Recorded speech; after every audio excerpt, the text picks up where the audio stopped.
pertempuran yang berlangsung pada tanggal 18 Agustus 1966 yang dikenal sebagai pertempuran terbesar dan paling berdarah yang dialami tentara Australia selama terlibat perang di Vietnam, yang mereka sebut sebagai pertempuran Long Tan.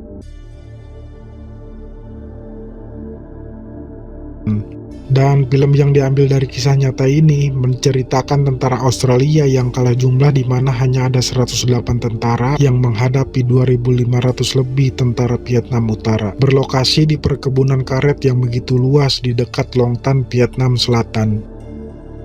Dan inilah ceritanya. Berawal ketika pasukan artileri New Zealand membombardir tentara Vietnam Utara di sebuah hutan. Dan terlihat kedatangan pasukan tambahan berasal dari wajib militer Australia, yang rata-rata umur mereka baru 20 tahun dan belum pernah terjun ke medan perang. Singkat cerita, di markas Australia dan New Zealand yang pada malam itu sedang mendapat serangan artileri Vietnam Utara. Seorang mayor bernama Harry segera menyuruh pasukannya untuk berlindung. Ia pun menghubungi markas pusat untuk melacak titik koordinat musuh dan langsung menemukannya. Mereka pun segera melakukan serangan balik dengan tembakan artilerinya ke titik lokasi pasukan Vietnam Utara. Ketika yang lain sedang bersiaga, seorang prajurit malah asik-asikan bersantai. Tanpa gak disengaja, ia menarik pelatuk senapannya yang mengakibatkan Mayor Harry marah-marah.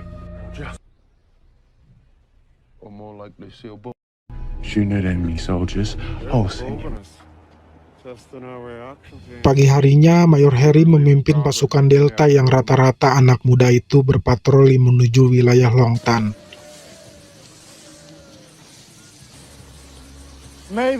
Di sana mereka membagi pasukan menjadi 3 peleton, dan peleton 12 dipimpin oleh Mayor Harry sendiri, ke-10 dan 11 dipimpin oleh Sersan Sap dan Bob. Mayor Harry kemudian mengatur posisi setiap peleton. Ia menempatkan peleton 10 di garis paling depan, peleton 11 di garis tengah, lalu peleton 12 ditempatkan di garis paling belakang. Di perjalanan menuju Long Tan, mereka diharuskan melewati perkebunan karet yang sangat luas. Tengah jalan, peleton 11 melihat sekelompok prajurit Vietnam Utara, lalu Sersan Bob langsung menembaknya.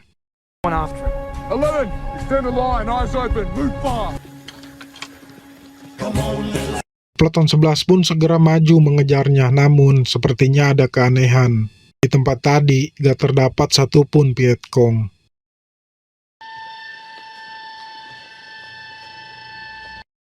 Lalu tiba-tiba datang tembakan mesin mengenai 2 prajurit peleton 11. Suasana seketika berubah menjadi menakutkan. Sang letnan lalu meminta bantuan peleton lain dan meminta markas untuk menembakkan artileri ke arah pasukan Vietnam Utara. Artileri pun segera ditembakkan dan mengenai sebagian kecil pasukan Vietnam Utara itu.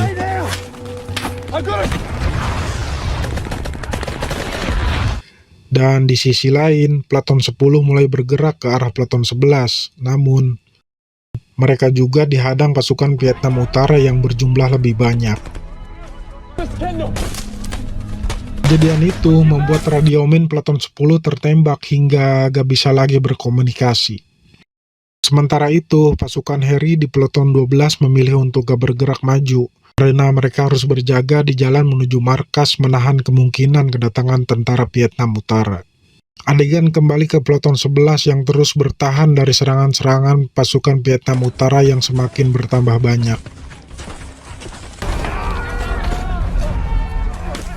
Mereka dikepung dari berbagai arah yang membuat seorang prajurit tewas disusul salah satu komandan mereka, yaitu Letnan Sap juga tewas seketika.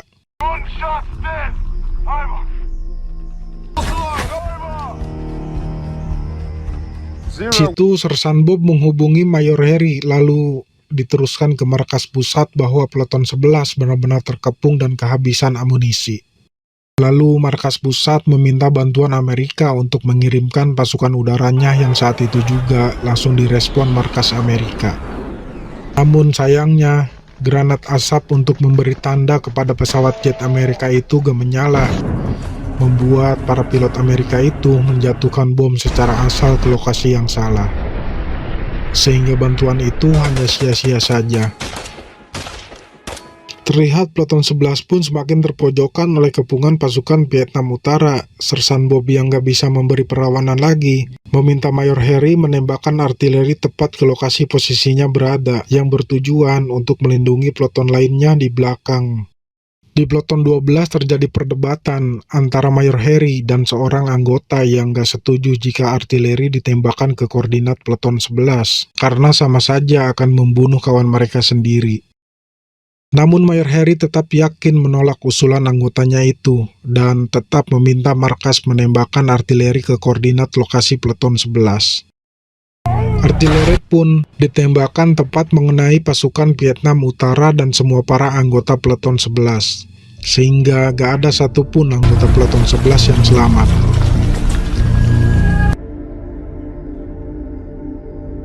Kejadian itu membuat Mayor Harry dan semua pasukan sangat terpukul. Di tengah hujan deras, Lars, anggota Peleton 12 yang habis mencari jalan, melapor bahwa ia sudah menemukan jalan menuju ke Peleton 11. Lalu, rekannya ngasih tahu kalau Peleton 11 sudah musnah. Baru saja Mayor Harry mengirimkan tembakan artileri ke koordinat Peleton 11. Mendengar itu, Lars sangat marah dan kecewa kepada Mayor Harry. Ketika pertengkaran mereka mulai mereda, ternyata ada seorang tentara Vietnam yang sedang mengintai mereka. Mayor Harry langsung menghubungi markas pusat dan menanyakan berapa lama lagi bantuan akan datang.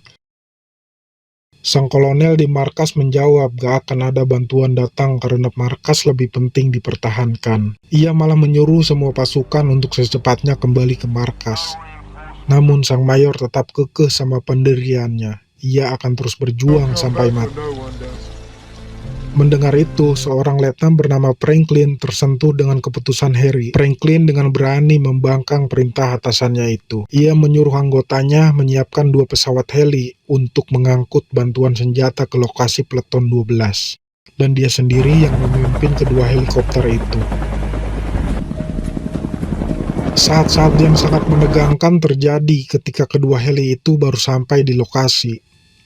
Mereka mendapat sambutan tembakan secara frontal tentara-tentara Vietcong dari dalam hutan. Walau begitu, pada akhirnya mereka berhasil menurunkan bantuan amunisi kepada Peleton 12. Setelah mendapat bantuan itu, Lars dan beberapa anggota Peleton 12 langsung bergerak mencari keberadaan Peleton 10. Setelah itu terlihat samar-samar sekelompok pasukan di balik kabut. Mereka kira itu adalah musuh dan bersiap untuk menembaknya. Beruntung salah satu anggota Peleton 12 berteriak dan memberi kode jika itu adalah teman. Dan ternyata itu adalah Sersan Bob. Dan sebagian anggota Peleton 11 yang ternyata masih selamat dari gempuran artileri. Ketika semua pasukan sangat senang atas hal ini, tiba-tiba datang lagi serangan Vietcong yang berjumlah lebih banyak dari pasukan Australia. Dan semua pasukan berhasil mundur ke lokasi Peleton 12 di mana mereka semua bergabung di satu lokasi. Di situ Mayor Harry langsung membuat strategi baru dan bersiap menyambut kedatangan pasukan Vietnam Utara yang terus bergerak ke arah mereka.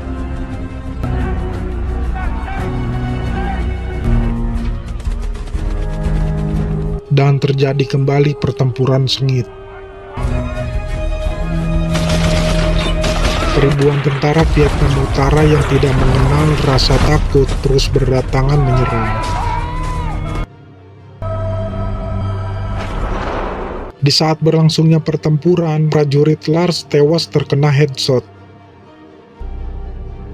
Banyaknya jumlah pasukan Vietcong ini membuat Mayor Harry dan pasukannya sangat kewalahan. Sementara itu, dari markas Kolonel Thompson mulai mengerahkan bantuan pasukan tank ke lokasi pertempuran.